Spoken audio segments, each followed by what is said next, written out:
الرحمن الرحيم فلولا نفر من كل فرقة منهم طائفة ليتفقهوا في الدين ولينذروا قومهم إذا رجعوا إليهم لعلهم يحذرون وقال رسول الله صلى الله عليه وسلم إن العلماء ورثة الأنبياء أو كما قال عليه الصلاة والسلام ঐতিহ্যবাহী সুনামধন্য বিদ্যাপীঠ জামিয়া রহমানিয়া গাজীপুর কর্তৃক আয়োজিত আজকের এই বার্ষিক অনুষ্ঠানের সম্মানিত সভাপতি সুদক্ষ পরিচালক উপস্থিত আমার প্রাণপ্রিয় আশ্রয় ক্রামগণ, আমার সামনে উপবিষ্ট বাংলার দূর দূরান্ত থেকে আগত কওমি অঙ্গনে বেড়ে ওঠা এলেম পিপাসিত ছাত্র ভাইয়েরা, যারা আগামী প্রজন্মের রাহবার, যারা বাতিলের আতঙ্ক, যারা এলমের অহিত ধারক বাহক, সকলের প্রতি আমার আন্তরিক শুভেচ্ছা ও অভিনন্দন।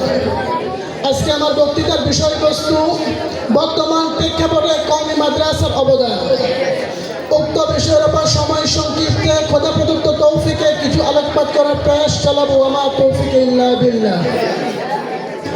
সংগ্রামী সাথী বন্ধুরা আমার, চারিদিকে যখন ভিনদেশী চেতনা ও নোংরাচার আমদানি কারকের প্রাদুর্ভাবে দেশের পরিবেশ দূষিত, যখন অন্যায়, অবিচার, জুলুম, নির্যাতন, নিপীড়ন, ধর্ষণ আর পাশবিকতার জয় জয়কার, যখন সুদ, ঘুষ, দুর্নীতি ও স্বজনপ্রীতির অভিশপ্ত কারাগারে বন্দী দেশের সাধারণ মানুষের জীবন, যখন শিক্ষা ও সভ্যতার কেন্দ্র হিসেবে পরিচিত দেশের আধুনিক উচ্চ শিক্ষা প্রতিষ্ঠানগুলো সন্ত্রাস ও দুর্নীতি পরিচালনার হেডকোয়ার্টারে পরিণত, যখন ইহুদি খ্রিস্টানদের মদতপুষ্ট ইসলাম বিরোধী শক্তি কওমি মাদ্রাসাগুলো ধ্বংসের পায়তারা করছে, যখন আমার ভাই ও বোনেরা শিক্ষার নামে শিক্ষাঙ্গনে গিয়ে পড়ার টেবিলগুলোতে মদের জোয়ার আসর বাসন, যখন সোনার বাংলার ছেলে মেয়েরা শিক্ষার নামে স্কুল, কলেজ, ইউনিভার্সিটিতে গিয়ে ধর্ষণের সেঞ্চুরি করে মিষ্টি বিতরণ করে, এমন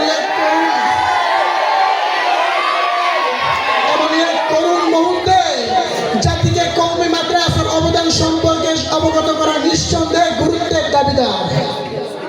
প্রিয় সুধী, আমাদেরকে আগে জানতে হবে কওমি মাদ্রাসা কাকে বলে, কি তার পরিচয়। কওমি মাদ্রাসা শুধু একটি শিক্ষা প্রতিষ্ঠানের নাম নয়, বরং একটি জীবন্ত উপাখ্যান, যার নাম শুনলেই হৃদয় মনে ভেসে ওঠে রক্তঝরা ইতিহাস। কওমি মাদ্রাসা শুধু একটি শিক্ষা প্রতিষ্ঠানের নাম নয়, কওমি মাদ্রাসা হচ্ছে কোরআন ও হাদিসের আলোকে মানবতাবাদী যুগান্তকারী বিপ্লবী এক দুর্গের নাম। কওমি মাদ্রাসা এমন এক আদর্শ মা, যে তার সন্তানদের পক্ষে বেঁধে দেয় আল কোরআন, যার শ্রেষ্ঠত্বের সামনে সকল কিছু হয়ে যায় অম্লান। কওমি মাদ্রাসা হচ্ছে এমন এক আদর্শ মা, যে তার সন্তানদের হাতে তুলে দেয় এমন কলম, যার কালি শহীদের রক্তের চেয়েও পবিত্র। কওমি মাদ্রাসা হচ্ছে এমন এক আদর্শ মা, যে তার সন্তানদের মধ্যে ফুটিয়ে তোলা অগ্নিঝরা কণ্ঠ, যা হক ও বাতিলের মাঝে পার্থক্য সৃষ্টি করে। সংগ্রামী সাথী বন্ধুরা আমার, আসুন আমাদের অনুসন্ধানী দৃষ্টিকে ইতিহাসের পাতায় বুলিয়ে নিয়ে আসি। আপনারা কি জানেন এই কওমি মাদ্রাসার সূচনা হয় কখন? এই কওমি মাদ্রাসার সূচনা হয় মুক্তির দিশারি মানবতার দূত স্বয়ং রাসূল করিম সাল্লাল্লাহু আলাইহি ওয়াসাল্লামের সোনালী যুগে। এর নিয়মতান্ত্রিক প্রতিষ্ঠান গড়ে ওঠে উমাইয়া শাসনামলে এবং সর্বশেষ 1857 সালে ইংরেজ খেদাও আন্দোলনের জন্য সিপাহী বিপ্লব নামক গণঅভ্যুত্থান ব্যর্থতার ফলে যখন ভারতবর্ষের শাসন ব্যবস্থা চলে যায় ইংরেজদের হাতে, নেমে আসে মুসলমানদের উপর নির্যাতনের স্টিম রোলার, চলতে থাকে মুসলিম নিধন ও গণহত্যা, গাছে গাছে ঝুলতে থাকে ওলামায়ে কেরামদের লাশ। এমনই এক করুণ মুহূর্তে আলোর মশাল হাতে নিয়ে এগিয়ে আসেন হযরত কাসেম নানুতুবি রাহমাতুল্লাহি আলাইহি, প্রতিষ্ঠান করেন দারুল উলুম দেওবন্দের মতো কওমি মাদ্রাসা। এই হলো কওমি মাদ্রাসার সংক্ষিপ্ত ইতিহাস।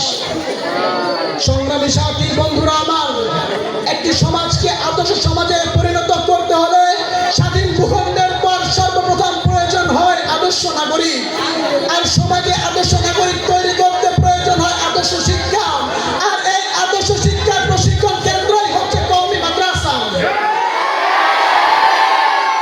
এই কওমি মাদ্রাসায় ভাঙচুরের শিক্ষা দেওয়া হয় না, এই কওমি মাদ্রাসায় নিজের পিতামাতাকে খুন করে ঐশী শিক্ষা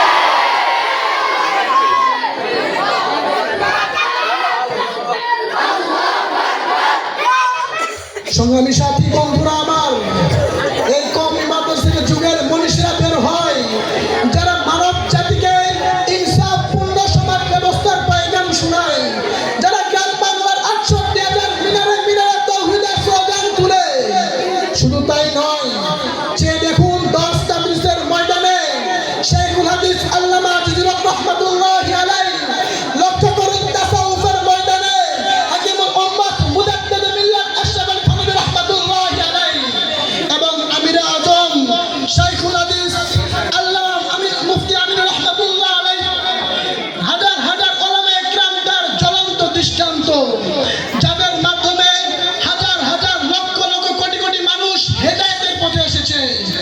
সংগ্রামী সাথী বন্ধুরা আমার, প্রক্ষান্তরে আমরা যদি স্কুল কলেজ ইউনিভার্সিটিতে লক্ষ্য করি,